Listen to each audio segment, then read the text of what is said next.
¿Qué tal? Buenos días, muchas gracias por el llamado.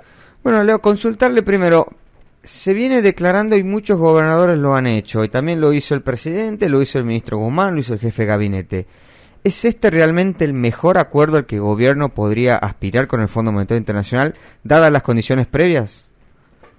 Mirá, yo voy más allá y perdón el uso del juego de palabras, pero para nosotros es un mejor acuerdo que el mejor acuerdo que se podía conseguir. ¿Por qué decimos esto? Básicamente para comparar si un acuerdo es bueno o es malo, habría que ver, comparar con otros acuerdos. Claro. ¿Sí? Otros países. ¿Qué fue lo que negociaron otros países? Ahí, por ejemplo, nosotros vemos el año pasado, en el 2021, Costa Rica cerró acuerdos con el Fondo Monetario, Pakistán, bueno, y entre otros países, ¿no? Y lo que se ve muy claramente es que el gobierno argentino consiguió condiciones que esos países no consiguieron. Por eso creemos que es un buen acuerdo. Por ejemplo, que no se pida reforma laboral, que no se pida reforma jubilatoria, que no haya que vender empresas públicas. Por ejemplo, a Costa Rica le pidieron que venda 2 de sus empresas públicas. Bueno, eso no ocurre. A todos estos países le pidieron que esta cosa muy famosa del Fondo Monetario, que achique su gasto. Sí. Bueno, Argentina no, al contrario, Argentina va a poder seguir agrandando sus gastos en términos reales para hacer frente a políticas sociales y a políticas que sigan impulsando el crecimiento de la economía. Bueno, esas son algunas de las cuestiones por las que nosotros creemos que efectivamente, dentro de todo lo malo que tiene el Fondo Monetario, digo, a nadie de este gobierno se le hubiese ocurrido ir al Fondo Monetario, bueno, pero dentro de esas condiciones, el gobierno de Alberto Fernández consiguió un mejor acuerdo que el del resto de los países, ¿no? Un acuerdo mucho más benévolo que otros países. Bien. Cuando uno analiza lo que dice la oposición, el argumento del PRO en realidad para no acompañar, es que le dejan una bomba de tiempo al otro gobierno justamente porque se empieza a pagar de aquí a 4 años. Ahora bien, cuando uno piensa lo que hay que pagar este año, si no acordás, la bomba explota este año, no dentro de 4. Ahí la realidad es que los argumentos de la oposición son bastante risueños, diría yo, ¿no? La bomba de tiempo la dejó Mauricio Macri, que pide el préstamo más grande de la historia del Fondo Monetario. No fue un crédito más, fue el crédito más grande de toda la historia del Fondo Monetario.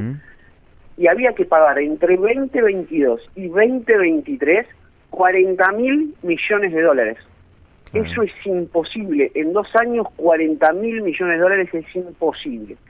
Uno de los buenos factores, por lo cual nosotros creemos que esto que te decía antes, ¿no? Que es un buen acuerdo, es que esa misma cantidad de plata se va a terminar pagando en el 2034. ¿Sí? Digo, se estiran mucho los plazos y eso ¿qué hace? Bueno, descomprime la situación financiera y genera sobre todo la posibilidad de que Argentina pueda seguir creciendo como creció la economía del año pasado, una economía que creció arriba del 10%, que recuperó todo lo que se perdió en la pandemia y un poquito más, y permite seguir ir por ese sendero, ¿no? Un sendero de recuperación de la economía, un sendero de recuperación del empleo. Un dato, el último trimestre, solamente el último trimestre del año pasado se recuperaron en Argentina 422.000 puestos de empleo privado. Hoy el empleo privado registrado, ayer conocimos el dato, está por encima de febrero del 2020, antes de la pandemia. Bueno, todo eso tiene que ver por las decisiones que se fueron tomando en materia de política económica y que el gobierno plantea seguir en ese mismo camino, y que el refinanciamiento de la deuda que tomó Mauricio Macri era una condición necesaria, ¿no? Para seguir en ese sendero. Claro.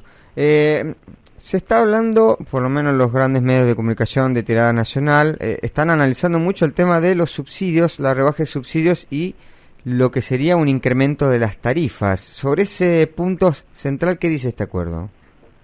Bueno, el acuerdo prevé a grandes rasgos digámoslo así, una segmentación a 3 niveles. Lo primero que se dice es que aquel que tenga capacidad contributiva y que efectivamente la población que forma parte del decil más alto, no lo quiero decir así, pero digamos los más ricos de la Argentina, Sí. no van a recibir subsidios. Van a tener que pagar la tarifa de luz y gas de manera plena, lo cual, digo, entre paréntesis, me parece que es un acto de justicia social y de justicia distributiva. Después, digamos, los deciles más bajos, los deciles que reciben las tarifas sociales, el aumento que van a tener es igual al 40% de la variación salarial. Todos los años nosotros, el INDEC publica cuánto varían los salarios. Sí. Bueno, los que reciben la tarifa social van a pagar solamente de aumento un 40% de esa variación salarial.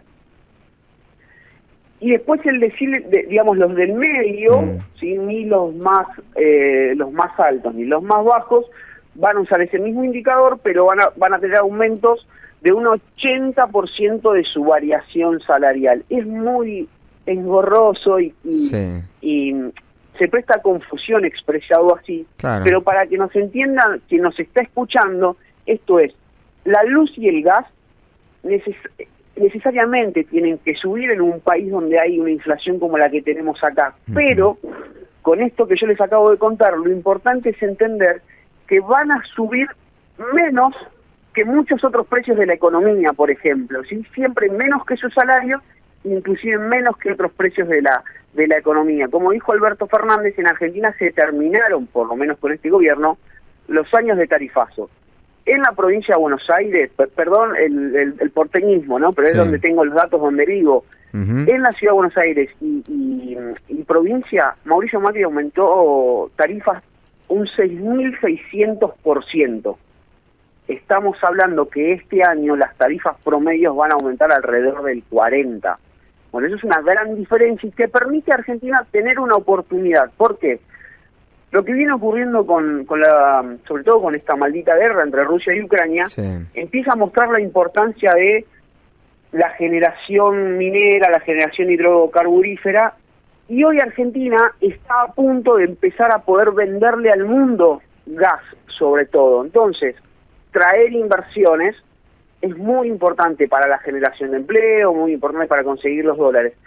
Actualizar las tarifas va en ese sentido, pero lo importante es, van a haber aumentos, por supuesto, pero mucho menos que aumentos en otros precios de la economía. Bien, ya que estamos hablando justamente de lo que tiene que ver subsidios y tarifas, estaba viendo un informe de reciente hace un tiempo, justamente de ustedes, donde el análisis era que con el esquema actual de subsidios, justamente aquellos que son los que más cobran en la Argentina o los que más dinero tienen, son los que reciben o está distribuido para que tengan mayores subsidios. ¿Por qué ocurre eso acá en nuestro país? Básicamente lo que ocurre con los subsidios es que son lo que se conocen como subsidios planos. Porcentualmente todos los argentinos recibimos la misma cantidad de subsidios. Entonces, ¿qué significa eso? Que los subsidios benefician más a aquel que más usa la luz. Entonces, aquel que tiene 4 aires acondicionados y 6 televisores recibe porcentualmente el mismo subsidio que aquella familia que apenas tiene un televisor. ¿Se entiende por qué decimos que los subsidios estos son pro ricos? Son subsidios planos. Porcentualmente todos recibimos lo mismo, no importa lo que uses. Bueno, eso cuando Néstor Kirchner comienza con esta política de subsidios, consiguió que muchos argentinos pudieran acceder a los servicios de luz y gas. Con el paso del tiempo generó esta distorsión, ¿no? Que porcentualmente, digamos, beneficie más a aquellos que más usan la luz, porque se les subsidia un mayor porcentaje en contra de aquellos que, como le decía recién, ¿no? Por ahí apenas tiene un televisor.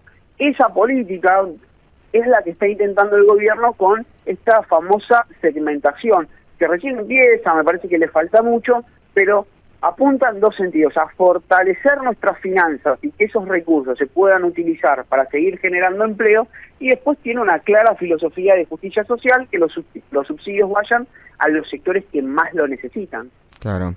Leo, ya por último, antes de cerrar, hay una una parte justamente del entendimiento en el fondo que habla de mejorar la productividad, y algunos ya han empezado a interpretar mejorar la productividad y también el ámbito laboral. Algunos han empezado a interpretar que esto significa modernizar los convenios colectivos de trabajo.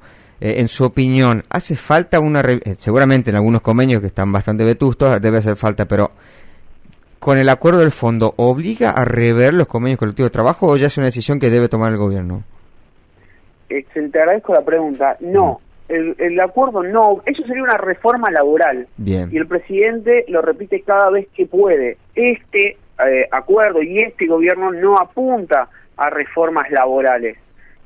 Digo, esa como la gran respuesta. Después, como vos decías, sí, por supuesto, me parece que hay convenios que hay que actualizar, hay la construcción y una parte de la industria automotriz están haciendo punta en eso, y esas modificaciones de convenios se hacen inclusive con los trabajadores, con las representaciones gremiales. Ahora, a lo que apunta el acuerdo, me parece, esto es intuición, a pensar cómo mejorar la productividad desde otro lugar. ¿Cómo mejorar? ¿Por qué el campo argentino tiene una gran productividad de las más altas del mundo? Básicamente por el gran uso de la tecnología en el campo. Bueno, este gobierno cree, y me parece que está bien que así sea, que la ciencia y la tecnología tienen que ser una punta de lanza para todas las políticas públicas que vienen de acá en adelante. Entonces, empezar a involucrar a la ciencia para ganar productividad va a ser muy importante, porque en definitiva eso también apunta a generar más empleo. Más productividad no es reforma laboral. Bien. Y sobre todo con este gobierno que mantiene las políticas de empleo del periodo que más se generó empleo en Argentina, que es el periodo 2003-2011, y cree firmemente en eso. Entonces me parece que, para responderte, digo, no hay reforma laboral, el aumento de la productividad va a venir dado, me da la sensación, en esto, ¿no? En tratar de mejorar los rendimientos a partir sobre todo del uso de mejores tecnologías. Bien. Quedó bastante claro, Leo. Muchísimas gracias por este análisis. No, a ustedes por el llamado, siempre a disposición. Bien, que tengan un buen día. Hablamos con Leo Anzalón, director del Centro de Estudios Políticos y Económicos.